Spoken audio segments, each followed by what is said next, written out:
श्रीमंदिर भितरकाछ निकटरू आज महाप्रभु को दर्शन करिसेंती गजपति महाराज दिव्य सिंह देव महाराणी लीलावती पाट महादेई राजकुमारी कुमार मणिंक सह सपरिवार दर्शन करिसेंती गजपति एहासह नाटमंडपर कार्य को अनुध्यान मध्य करिसेंती।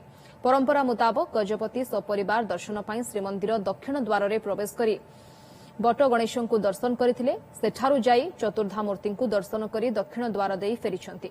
चतुर्था विग्रह को दर्शन पर विमला मंदिर लक्ष्मी मंदिर दर्शन करथिले परे मुक्तिमंडप ब्राह्मणकर आशीर्वाद नेथिले। गजपति कहचंती नाटमंडप कार्य बेस गुरुत्वपूर्ण एहार मरामती आवश्यक थिला से अनुसार काम आरंभ होईछि। आमे सपरिवार महाप्रभुंकर चतुर्था विग्रह को दर्शन कलु प्रत्येक मंदिर रे मध्य दर्शन कलु। गोटे जिनस आम देखा पाइलु भक्त मान संख्या बहुत बढ़ी चलची।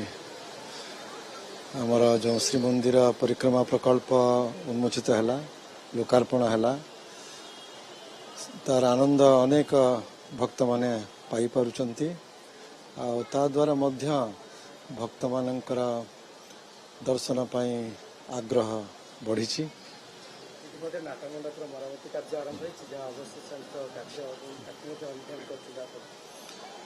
ताहा आवश्यक थिला अनेक दिन धरी चर्चा होउथिला जहा हो महाप्रभु कृपारू से कार्यक्रम वर्तमान हाथ को निया जाइछि एवं अति शीघ्र सरियो बोली योजना है।